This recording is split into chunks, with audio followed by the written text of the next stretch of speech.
नमस्कार, आप देख रहे हैं डेली संवाद। यूट्यूबर ज्योति पहलगाम हमले के पहले पाकिस्तान गई थी। भारत से निकाले गए पाकिस्तानी अफसर से संबंध हैं।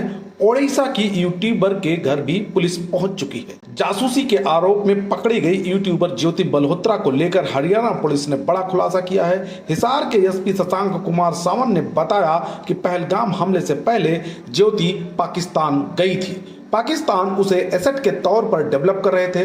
वो अन्य यूट्यूबर्स के संपर्क में थी। वो स्पॉन्सर ट्रिप पर पाकिस्तान जाती थी।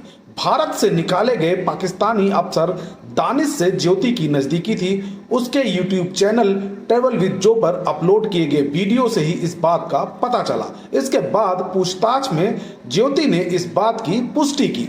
पुलिस इसके टेरर लिंक की भी जांच कर रही है। उसे संवेदनशील जानकारी साझा करने और पाकिस्तानी नागरिक के साथ लगातार संपर्क में रहने की वजह से गिरफ्तार किया गया है। उधर ज्योति के ओडिशा के यूट्यूबर प्रियंका सेनापति से लिंक सामने आए हैं। पूरी पुलिस ने प्रियंका के घर जाकर पूछताछ की है। ज्योति सितंबर 2024 में पूरी प्रियंका से मिलने आए थी।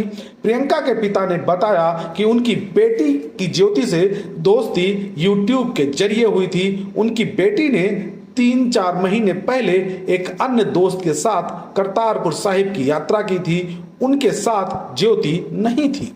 ज्योति पिछले साल 23 मार्च को पाकिस्तान के नेशनल डे पर वहां की एम्बेसी में इफ्तार पार्टी में शामिल हुई थी। उसने अपने चैनल पर इसका वीडियो डाला था। एम्बेसी में पाकिस्तानी दूतावास के एक अफसर दानिश ने बहुत फ्रेंडली तरीके से उसका वेलकम किया। वीडियो में दोनों आपस में इस तरह से बात करते दिखे जैसे एक दूसरे के बहुत करीब से जानते हों।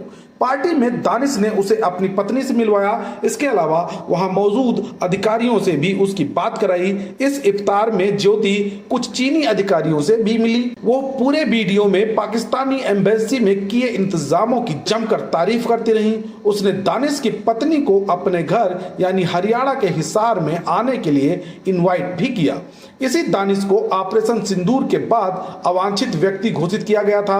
भारत सरकार ने उसे 13 मई को देश से निकाल दिया था। एसपी शशांक कुमार सावंत ने बताया कि केंद्रीय एजेंसियों से मिले इनपुट के आधार पर ज्योति मल्होत्रा को गिरफ्तार किया गया है।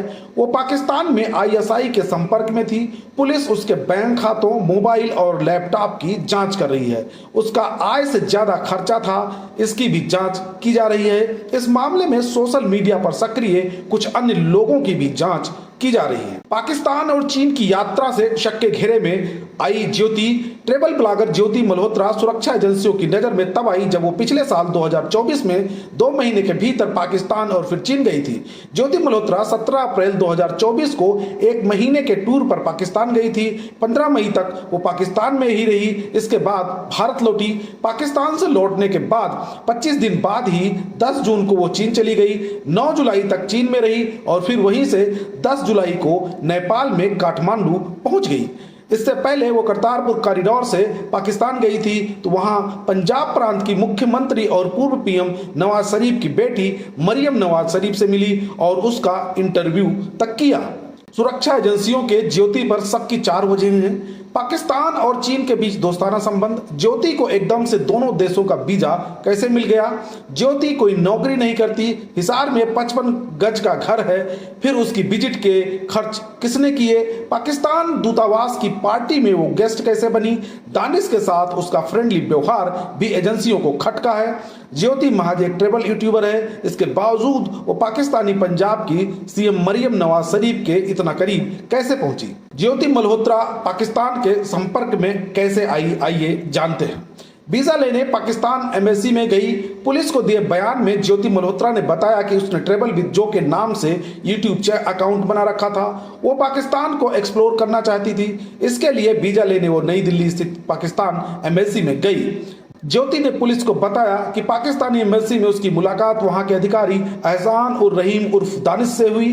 पहली मुलाकात में दानिश काफी फ्रेंडली लगा। उसने वीजा के अपडेट के लिए दानिश का नंबर ले लिया। वहां से लौटकर वो दानिश से पहले वीजा के बहाने फोन पर बात करने लगी। 2023 में उसे पाकिस्तान का 10 दिन का वीजा मिला। दानिश ने उसे पाकिस्तान में अली आहवान से मिलने को कहा। अली आहवान ने उसके घूमने फिरने और रुकने का इंतजाम किया। अली ने उसे पाकिस्तान खुफिया एजेंसी के अधिकारियों से मिलवाया।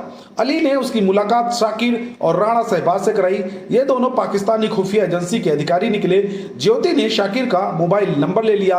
उसके मोबाइल में किसी पाकिस्तानी के नंबर पर शक न हो, इसलिए उसने जट रंधावा के नाम से फीड कर लिया। इसके बाद वो भारत लौट आई। भारत लौटने के बाद उसने पाकिस्तानी खुफिया एजेंसियों के लिए काम करना शुरू कर दिया। वो व्हाट्सएप, स्नैपचैट, टेलीग्राम समेत दूसरे माध्यमों के जरिए उन्हें खुफिया जानकारी भेजने लगी। हालांकि उसने पाकिस्तान को क्या क्या जानकारी दी, इस बारे में कोई खुलासा नहीं किया। हरियाणा के हिसार से जासूसी के शक में पकड़ी गई यूट्यूबर ज्योति मल्होत्रा के पाकिस्तान में भी वीआईपी ट्रीटमेंट मिलता था। ऐसा पाक एम्बेसी के अधिकारी दानिश और पाकिस्तानी खुफिया अधिकारियों के ज्योति के कॉन्ट्रैक्ट के वजह से होता था। उसका जहां जाने का मन होता वहां वो चली जाती। हिसार पुलिस की पूछताछ में उसने ये बातें कबूल की है। आमतौर पर किसी भारतीय के पाकिस्तान जाने पर पुलिस के स्तर पर उसकी निगरानी की जाती है। वहां उन्हीं जगहों पर जाना होता है जिसका जिक्र वीजा में होता है। लेकिन ज्योति पाकिस्तान में हाई प्रोफाइल पार्टियों में भी शामिल होती थी, जहां उसकी मुलाकात पाकिस्तानी खुफिया एजेंसियों के बड़े अधिकारियों से हुई। ज्योति को पाकिस्तान में घूमने फिरने के लिए पाकिस्तानी पुलिस की सिक्योरिटी भी मिलती थी। ज्योति अब तक पाकिस्तान, चीन, नेपाल, थाईलैंड, भूटान, इंडोनेशिया समेत कई देशों में जा चुकी है। वो हमेशा फ्लाइट में फर्स्ट क्लास में ट्रेवल करती थी। जिस देश में वो पहुंचती वहां के महंगे होटल में रुकती, महंगे रेस्टोरेंट में खाना खाती और महंगी ज्वेलरी शॉप्स में विजिट करती। ज्योति ने अपने सोशल मीडिया अकाउंट पर दुबई की एमिरेट की फर्स्ट क्लास की श्रेणी की यात्रा की फोटो भी शेयर किया हुआ है। इसके अलावा वो चीन में भी यात्रा के दौरान वीवीआईपी की तरह रही। ज्योति हिसार में न्यू अग्रसेन कॉलोनी में रहती थी, जहां उसका 55 गज का छोटा सा मकान है जिसमें 3 छोटे छोटे कमरे बने हैं। ज्योति के पिता कारपेंटर हैं, मगर कमाई कुछ खास नहीं होती। घर का खर्चा चाचा की पेंशन से चलता था। ज्योति माता पिता की इकलौती संतान है। 20 साल पहले माता पिता का तलाक भी हो चुका है। वो इस जिंदगी से ऊब गई थी, इसलिए उसने लग्जरी लाइफ जीने का फैसला किया। ज्योति की सारी पढ़ाई हिसार में हुई।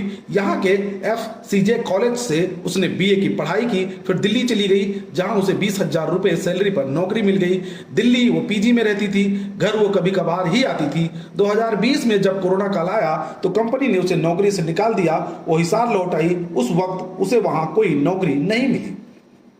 नौकरी छूटने के बाद ज्योति बेरोजगार हो गई। फिर उसने सोशल मीडिया पर देखा कि लोग ढेर सारे वीडियो बनाते हैं जिसके बदले उन्हें रुपए मिलते हैं। दिल्ली में रहकर वो खुद को स्टाइलिश बना चुकी थी, इसलिए उसने भी फेसबुक, इंस्टाग्राम और यूट्यूब पर चैनल बनाकर वीडियो बनाने शुरू कर दिए।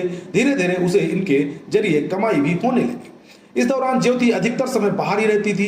ज्योति की घर की गली के नुक्कड़ पर ही किराना की दुकान है। यहाँ बैठे दंपति ने कहा ज्योति आस पड़ोस के लोगों से बहुत कम मिलती थी। वो कभी दुकान पर सामान लेने भी नहीं आती थी। ज्योति मल्होत्रा की एक्टिविटी को पुलिस और भारत की खुफिया एजेंसियां काफी समय से ट्रैक कर रही थी। जब पुख्ता सबूत मिले तो गुरुवार यानी 15 मई सुबह 10 बजे पुलिस उसके घर आई। घर की तलाशी ली। ज्योति के अलावा पिता और चाचा समेत सबके मोबाइल जब्त किए। ज्योति का लैपटॉप भी कब्जे में ले लिया गया। इसके बाद पुलिस ज्योति को थाने ले गई, मगर गुरुवार रात को 9 बजे पूछताछ के बाद उसे छोड़ दिया गया। पिता हरीश मल्होत्रा ने बताया कि ज्योति ने घर लौटकर कहा कि पापा मुझे फंसाया जा रहा है, मैंने कोई गलत काम नहीं किया। शुक्रवार सुबह फिर उसे पूछताछ के लिए बुलाया गया। फिर शुक्रवार रात को ही पुलिस उसे वापस घर लेकर आई। उससे जुड़ा सारा सामान जब्त कर पुलिस ज्योति को लेकर थाने लौट गई। तब पता चला कि ज्योति को गिरफ्तार कर लिया गया।